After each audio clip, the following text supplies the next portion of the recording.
اعوذ باللہ من الشیطان الرجیم بسم اللہ الرحمن الرحیم۔ آج ہم سورہ بقرہ میں پارہ نمبر 2 رکوع نمبر 9 کی آیت نمبر 201 سے 203 تک دیکھیں گے کہ ان آیات کے اندر اللہ تبارک و تعالیٰ نے کیا ارشاد فرمایا ہے۔ اس سے پہلے ہم نے آپ کو بتایا تھا قریش عرب کی کچھ جاہلانہ رسومات تھیں جن کو وہ حج میں کیا کرتے تھے، ان تمام باتوں کا ذکر ہم پچھلی ویڈیو میں کر چکے ہیں۔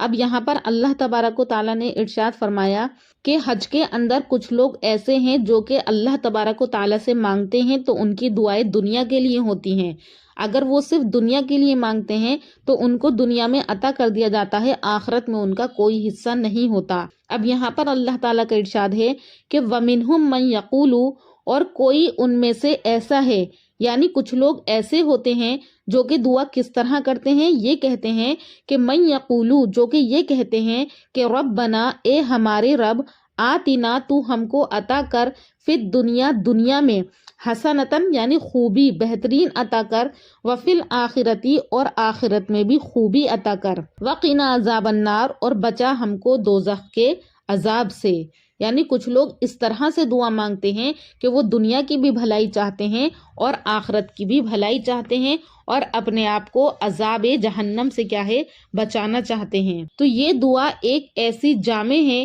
کہ اس میں انسان کے تمام دنیاوی اور دینی مقصد آ جاتے ہیں۔ اگر ہم اس کو پڑھ کر اللہ تبارک و تعالیٰ سے دعا کرتے ہیں، دنیا اور آخرت دونوں جہاں میں راحت اور سکون میسر آتا ہے۔ آخر میں اس بات کا ذکر کیا ہے کہ جہنم کی آگ سے پناہ بھی مانگتے ہیں وہ لوگ۔ یہی وجہ ہے کہ رسول کریم صلی اللہ علیہ وسلم کثرت سے یہ دعا مانگا کرتے تھے کہ ربنا آتنا فی الدنیا حسنۃ وفی الآخرۃ حسنۃ وقنا عذاب النار۔ اور طواف کی حالت میں بھی خصوصیت کے ساتھ کیا ہے، یہ دعا پڑھنا مسنون ہے۔ اور اس آیت کے اندر ان لوگوں کی کیا ہے، اصلاح کی گئی ہے جو لوگ یہ کہتے ہیں کہ ہمیں صرف آخرت کی دعا مانگنی چاہیے، ہمیں دنیا سے کوئی مطلب نہیں ہے، بلکہ ہمیں کیا ہے دعا ایسے مانگنی چاہیے کہ اللہ ہمیں دنیا میں بھی بھلائی عطا فرما اور ہمیں کیا ہے آخرت میں بھی بھلائی عطا فرما، کیونکہ دین کا کام کرنے کے لیے ہمیں کیا ہے دنیا کی بھی ضرورت پڑتی ہے۔ اگر دنیا کی ضرورت نہ پڑے تو ہمارے لیے دین کا کام کرنا بھی کیا ہے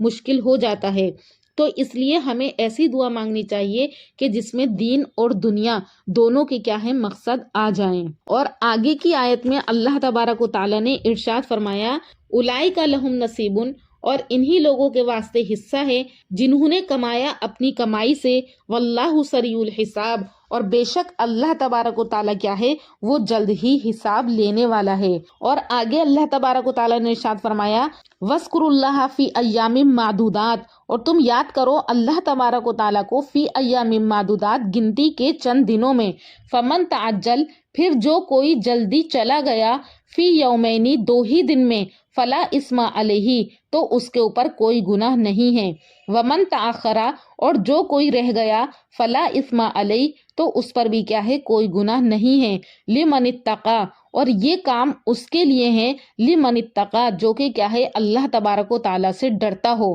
واتقوا اللہ، اور تم بھی اے لوگو ڈرتے رہو اللہ تبارک و تعالیٰ سے، وَاعْلَمُوا، اور جان لو، انکم الیہ تحشرون، کہ بے شک ہم سب کو کیا ہے یا تم سب کو اسی کے پاس جمع ہو کر کے جانا ہے۔ یہ آیت احکام حج کی آخری آیت ہے۔ اس میں حجاج کو ذکر اللہ کی طرف متوجہ کر کے ان کے مقصد حج کی تکمیل اور آئندہ زندگی کو درست رکھنے کی ہدایت اس طرح فرمائی گئی ہے کہ اللہ تعالیٰ نے فرمایا کہ وَاذْكُرُوا اللَّهَ فِي أَيَّامٍ مَّعْدُودَاتٍ، یعنی اللہ کو یاد کرو گنتی کے چند دنوں میں۔ تو ان چند دنوں سے کون سے دن مراد ہیں؟ تو یہاں پر بتایا گیا کہ چند دنوں سے مراد یعنی حج کے آخری دن ایام تشریق ہیں، جن میں ہر نماز کے بعد تکبیر کہنا واجب ہے۔ مینا میں قیام اور جمرات پر کنکریاں مارنا کب تک ضروری ہے؟ تو یہاں پر اس ایک مسئلے کی بھی وضاحت کی گئی ہے کہ اس میں اہل جاہلیت کا اختلاف رہا ہے۔ بعض لوگ 13ویں تاریخ ذی الحجہ تک مینا میں قیام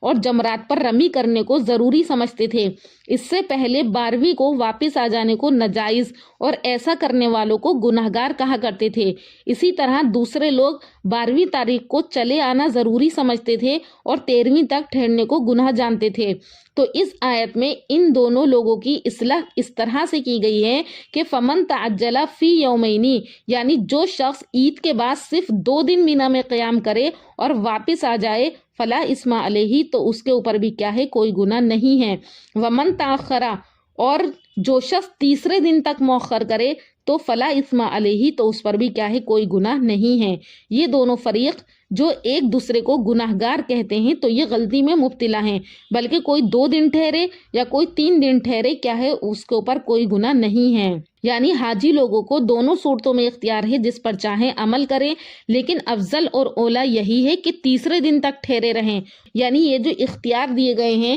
تو یہ اختیار سب اس شخص کے لیے ہیں، لمن اتقا، جو کہ کیا ہے، اللہ تبارک و تعالیٰ سے ڈرنے والا ہو، اس کے احکام کی پابندی کرنے والا ہو، کیونکہ در حقیقت حج اسی شخص کا ہے جو کہ کیا ہے، اللہ تبارک و تعالیٰ سے ڈرتا ہے۔ اللہ تعالیٰ کیا ہے، عبادت بھی انہی لوگوں کی قبول کرتا ہے جو اللہ سے ڈرنے والے ہیں اور اطاعت شعار بندے ہیں۔ اور پھر آخر میں اللہ تبارک و تعالیٰ نے ارشاد فرمایا کہ اتقوا اللہ واعلموا انکم الیہ تحشرون، یعنی ڈرتے رہو اللہ تبارک و تعالیٰ سے اور یقین کرو کہ تم سب اللہ کے پاس کیا ہے، تحشرون، سب کے سب اللہ کے پاس جمع ہونے والے ہو۔ اللہ تعالیٰ کیا ہے، تمہارے کھلے ہوئے اور چھپے ہوئے اعمال کا حساب لیں گے، ان پر جزا اور سزا دیں گے۔ احکام حج جو اوپر کی آیات میں بیان کیے گئے ہیں، ہمیں کیا ہے، ان کو بہت اچھے سے کرنا ہے۔ حج کے دنوں میں ہمیں کوئی غلطی نہیں کرنی ہے اور حج کے دنوں میں اللہ کے ذکر میں کیا ہے،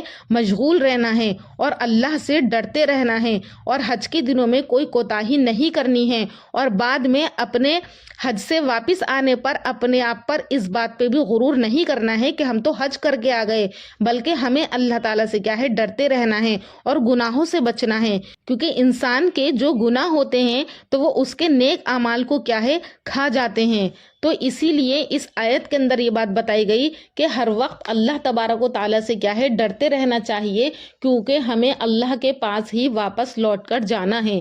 اللہ تبارک و تعالیٰ سے دعا ہے کہ اللہ پاک ہمیں قرآن کے ترجمے کو اور اس کی تفسیر کو اچھے سے سمجھنے والا بنائے اور ہمیں ان باتوں پر عمل کرنے والا بنائے، اور اللہ ہمیں بھی حج اور عمرے کی زیارت نصیب فرمائے اور سب کے حج کو قبول فرمائے۔